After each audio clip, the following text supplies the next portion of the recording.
Saudara Hakim kerap menegur saksi sidang Sambo, khususnya ajudan Sambo dan hingga saksi dari kepolisian. Hakim meminta saksi jujur dan tidak takut berkata jujur. Apakah ini jadi indikasi besarnya kuasa Sambo terbawa hingga persidangan? Kita bahas bersama kuasa hukum keluarga almarhum Yosua Huta Barat, Mansur Febrian. Selamat malam. Yana, salam sehat. Kita juga akan sapa pakar hukum pidana Asep Iriawan. Kang Asep, selamat malam. Selamat malam Mas Febrian. Saya ke Kang Asep dulu ya. Kang Asep, kalau tadi hakim sampai bilang jangan takut, terdakwanya udah di sel kok. Itu artinya hakim melihat betul-betul apakah saksi memang tidak bisa diandalkan untuk dikorek keterangannya seakurat mungkin karena mungkin saja ada ekspresi yang khawatir ataupun masih takut dengan Verdi Sambo? Ya, yang pertama saksi itu dihadirkan dalam keadaan bebas di dalam ruang sidang. Yang kedua, ya hakim itu tidak boleh memberi pernyataan. Nanti pernyataan itu dalam bentuk putusan. Itu satu. Nah, kalau hakim sudah menyatakan itu berarti ada kesaksian palsu. Yang sering saya katakan ada kesesuaian dan ada kesetiaan. Kalau kesetiaan ujungnya inkonsistensi akan berbeda ya. Kemudian kalau kesesuaian bicara konsisten. Nah, yang menarik dari beberapa kejadian hari ini kan kaitannya dengan barang bukti, yaitu mengenai senjata dan selongsong peluru. Nah, kalau keterangan kemarin kita lihat bahwa itu menembak 3 kali, ya 3 peluru lah yang keluar. Faktanya senjatanya betul, saksi jenisnya disebutkan, jenis ini misalkan HS milik siapa, Glock itu milik siapa. Dan juga sisa selongsong 12, satu itu. Artinya ada kesesuaian itu, dibenarkan. Kalau Romer juga senjatanya itu, keluar itu, 12. Nah artinya apa? Ada juga kan faktanya bahwa lubang luka itu tidak hanya di dada, tapi ada di muka dulu, di muka juga ya, dari telinga, dari belakang ke telinga. Artinya ada senjata lain, ya entah senjata yang jatuh itu, entah siapa pemiliknya, entah siapa yang menembak. Artinya ada ketidaksesuaian toh. Kalau yang sesuai kan dengan dia menembak 3 kali, keluar pelurunya, senjatanya itu. Tapi ada yang tidak ikut menembak, tapi faktanya ada senjata yang jatuh. Tapi pelurunya ketahuan, lukanya ketahuan, satu itu. Kedua juga yang menarik juga ya, kedua menurut saya ketidakkonsistenan itu, yaitu pemeriksaan oleh Bakas Kasat Reskrim itu ya, ada tidak konsistenan. Jadi ada ketakutan tadi, dia malah setia. Padahal sebenarnya hakim udah mengingatkan, udah jangan takut dong, udah di penjara gitu. Kemudian satunya lagi saksi diingatkan juga. Tapi nampaknya ya secara relasi kuasa tadi. Tapi ada yang lebih menarik lagi yang mungkin perlu diperhatikan semua. Di hukum tuh dikenal, bukti kepemilikan tuh misalkan tanah dengan sertifikat, kendaraan BPKB. Kalau kepemilikan uang di bank itu adalah orang yang bersangkutan secara hukum. Jadi kalau saya punya rekening atas nama saya, terlepas uangnya miliknya Mas Febrian, yang nggak bisa, tetap secara hukum ada pemilik uang itu adalah Asep Iwan, bukan Febrian. Nah dengan beralihnya uang sekarang ke pihak lain, itu perlu diselidiki lebih dahulu. Jumlah banyak. Masa urusan keluarga pakai uang ajudan, ya? Nah ajudan ya tugasnya kan bukan nyimpen uang keluarga, itu keuangan. Itu juga menarik. Ada kok tidak konsistenan, ada kesetiaan beberapa, makanya keterikatan itu. Jadi beberapa ini sekarang kaitannya ya barang bukti yang dihadirkan, kesaksian, udah nampak siapa inkonsistensi, siapa yang konsisten, mana yang bersesuaian, mana yang berkesetiaan. Tadi yang berkesetiaan itu karena dia masih takut, padahal ditentukan. Lah, mereka ditahan kok. Ya kemudian juga ada beberapa saksi ya yang nampaknya ya agak mulai lurus jalan Sirotol Mustaqim, yaitu Romer kan. Romer udah berani mengatakan kan, dari panggil oh ini lupa lagi, oh iya senjatanya. Oke. Kang Asep, tapi bagaimana hakim kemudian bisa menggali lebih dalam keterangan saksi kalau masih ada ketakutan seperti itu? Apakah kemudian keterangan saksi masih bisa diandalkan di persidangan atau sebaiknya sudah tidak perlu lagi didengarkan? Ya, saya kira kan tadi kan dulu sudah saya katakan, kalau saksi palsu ya udah gunakan 174. Ingatkan kalau jadikan terdakwa, bukan tersangka lagi. 174 tuh bikin penetapan, bikin berita acara, bikin dakwaan jaksa. Itu harus digunakan. Jadi jangan dari mulai kasus Susi kan, Kodir, Dawen itu terus. Akhirnya beberapa ngikutin terus polanya karena ada tidak ketegasan. Tadi kembali ke teori yang konsisten. Hakimnya nggak konsisten, jangan marah-marah. Ya jangan memberi ancaman, udah langsung aja. Anda udah diingatkan oleh kami, masih ngeyel, masih setia, masih takut, ya terpaksa kami tetapkan Anda sebagai terdakwa. Tolong jaksa bikin dakwaan. Itu kan mesti dilakukan oleh kami dulu gitu kan. Tapi ya nggak tahu kalau sekarang hakim cuma negur-negur lagi. Saya berharap teguran ini nanti dilakukan juga ketika si FS maupun PC sebagai saksi ya, atau sebagai terdakwa. Harus berani hakim, kalau terdakwa nggak ada ancaman, tinggal memperberat aja. Tapi sebagai saksi nanti hakim harus berani gitu, walaupun memang tidak diwujudkan dalam bentuk pernyataan dijadikan terdakwa karena kesaksian palsu. Saya ke Mas Febrian. Mas Febrian, bagaimana Anda melihat persidangan sejauh ini? Apakah keterangan saksi justru akan meringankan terdakwa?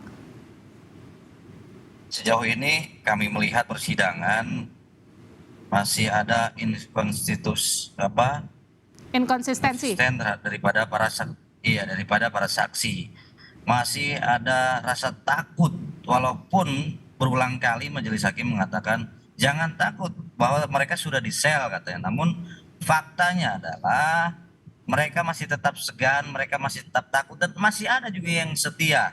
Namun perlahan juga ada yang mulai mereka berkata jujur on the track di jalurnya. Dalam hal ini saya lihat Adjan Romer sudah mulai pelan-pelan menyampaikan sebuah kebenaran dalam hal ini terkait senjata yang jatuh, HS yang dia lihat. Berarti kalau betul itu senjata HS, karena satu-satunya yang memegang senjata HS kalau tidak salah itu adalah almarhum.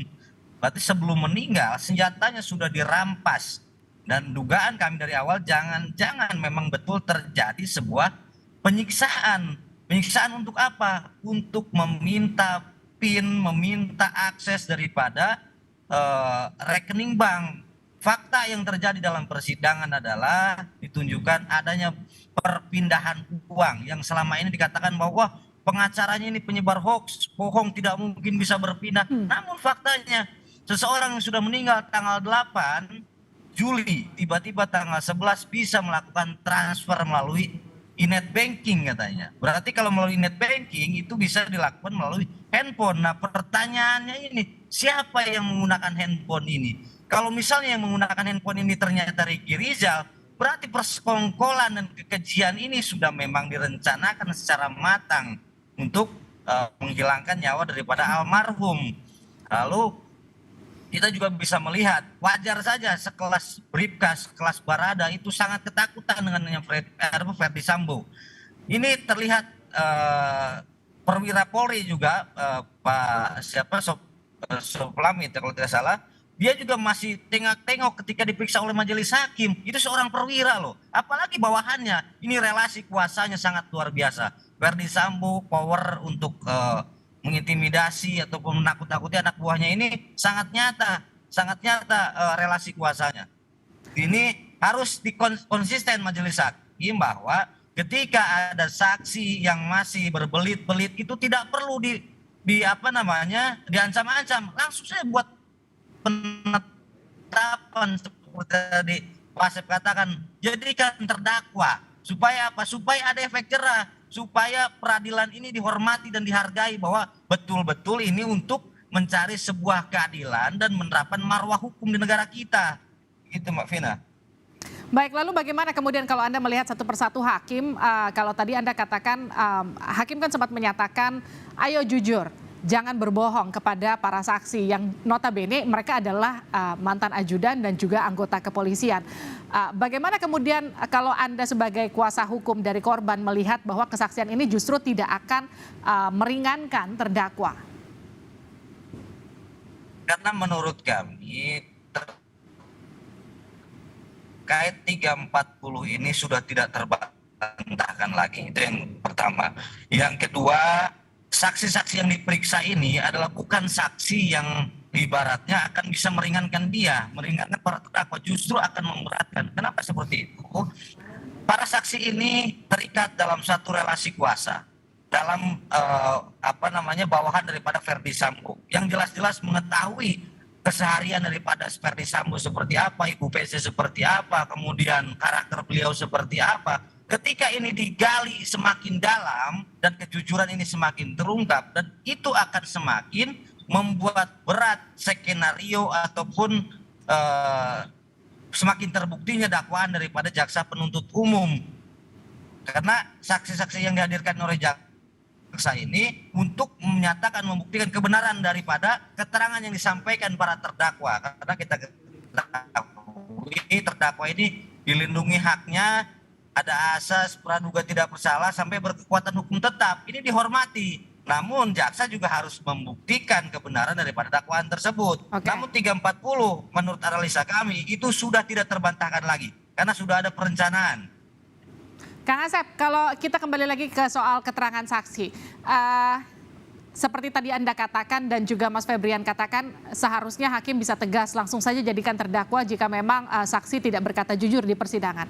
Tapi adakah kemudian batasan kapan, apakah perlu diberikan sanksi atau misalnya teguran, cukupkah ataukah memang ketika sepenuhnya berbohong langsung kemudian dijadikan terdakwa, apa tolak ukurnya? Ya, malah KUHP tuh bahasanya halus sekali gitu ya.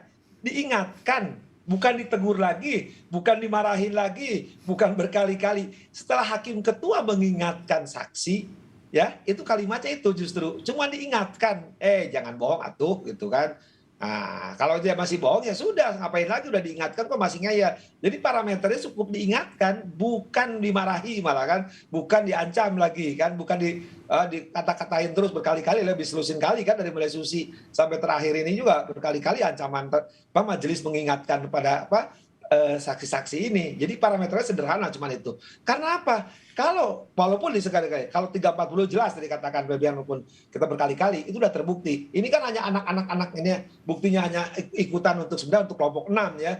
Tapi sekali bayangkan kalau ini ya semua nanti banyak saksi yang tadi ada relasi kuasa karena ketakutan, karena kesetiaan, karena inkonsistensi tadi, kita khawatirkan opini terbentuk. Jadi memberikan kebohongan-kebohongan atau mendiamkan mereka tidak berani. Padahal kan seharusnya mereka berani gitu karena nah tadi takutnya bukan takut karena dulu pernah punya atasan namanya S ya FS, tapi sekarang ketakutan karena mereka kalau saksi palsu akan kena pidana dan ancamannya berat karena dia merugikan tadi kan. Ini kan jelas sekarang mau perencanaan pembunuhannya itu jelas dilakukan oleh siapa? Tapi menembak 3 kali itu juga atas perintah jabatan. Tapi yang lebih mengerikan kan ada peluru yang lebih banyak ya dan senjata tidak satu, luka lebih dari satu, nanti ahli balistik yang sedang kita tunggu sama forensik kan. Nah bayangkan kalau itu nanti dibebankan sama sudah berjujur, sudah jadi JC, sudah mengatakan apa sesungguhnya, konsisten. Nah gara-gara teman-temannya yang lebih senior dari Barada membuat cerita karena ketakutan akan merugikan yang kita harapkan justru dari ini kan sudah semua terbuka dan mulai diikutin orang yang lain kan. Romer dan semuanya udah mulai mengikutin kan. Nah kita berharap kan yang lainnya juga ngikutin. Tapi faktanya mereka masih setengah-setengah. Tapi bagaimana hakim bisa menilai akurasi kebenaran dari kesaksian para saksi? Oke, kan ketika awal juga hakim ketika ada berkas sudah baca satu itu. Kedua, ketika dieksepsi apakah dakwaan cermat, jelas, lengkap, hakim udah tahu ceritanya. Nah ketika tahu ceritanya, A ngomong A, B ngomong C ngomong D, di situ udah di memorinya itu sudah ada. Jadi kan hakim sudah tahu, loh jangan iniin dong kalimat-kalimatnya berarti sudah tahu. Jadi ketika hakim tahu saksi ini berbeda dan sudah diingatkan, jadikan terdakwa. Oke, sekarang kalau misalnya Anda katakan jadikan saja terdakwa jika memang para saksi ini memberikan keterangan palsu di persidangan. Kalau kita bicara soal pressure dari para saksi, apalagi dengan kehadiran terdakwa di sana, beberapa saksi yang bahkan nampaknya masih bisa berubah-ubah keterangan bahkan di persidangan. Apakah terdakwa yang punya relasi kuasa begitu besar itu tetap harus dimunculkan di persidangan di hadapan para saksi? Ya, pertama gini, satu dulu ya. Kalau siapapun, jangankan rakyat biasa, penegak hukum pun, jangankan jadi terdakwa, jadi tersangka itu udah mereka nggak bisa tidur, ya. Nah, tanya aja tuh Mas Ferbian, klien-kliennya, kalau terima klien pasti nggak bisa tidur. Apalagi sekarang ancamannya 9 tahun bisa ditahan. Satu itu. Kedua, apakah terdakwa sekarang bisa? Ya bisa dihadirkan. Jadi untuk kesaksian palsu ini memang jarang para hakim sekarang mendapatkan. Padahal ini sekali lagi 174 ini masih copy paste dari HIR, dari RP Belanda, dari Prancis malah. Jadi hakim-hakim dulu zaman kira saya juga sering digunakan supaya pembelajaran para saksi tidak bohong. Nah kalau bohong ini didiamkan begini. Nah kalau dulu mereka kan mereka mikir saksi berikutnya dan juga mikir loh saya 9 tahun padahal saya satu cuma saksi, tapi gara-gara ini saya jadi terdakwa kesaksian palsu karena ketakutan. Kan pilihannya ngapain harus takut dong dia di penjara ya. Nah, kalau misalkan gue ngomong apa adanya tenang aja, dia juga ya malah mungkin kan mati walaupun hukumnya mati. Sekarang kan masyarakat mengalahkan hukuman mati walaupun sekarang hukumnya mati kan dia pasti juga lah hukuman juga berat kalau nggak mati seumur hidup minimal 20 tahun. Nah, dia kan tenang daripada gue sama-sama lagi ketemu lagi malah gue bisa disamsak di dalam tahanan. Kan kalau dia berpikir logis, gue nggak mau mending jujur tidak kena kesaksian palsu, gue tidak kena 9 tahun, gue aman. Toh si terdakwa yang sekarang itu kan kalau lebih 20 tahun, mungkin juga nggak tahu di tahanan terjadi apapun nanti, dia masih bisa hidup gitu. Oke, artinya sekarang tinggal menunggu bagaimana kejujuran para saksi dan juga ketegasan hakim untuk memberikan sanksi jika memang para saksi tersebut masih juga tidak bisa berkata jujur karena memang relasi kuasa yang dilihat terlalu besar yang ada di Verdi Sambo. Terima kasih telah bergabung bersama kami kuasa hukum keluarga almarhum Yosua Huta Barat. Terima kasih juga Kang Asep Iwan Iriawan.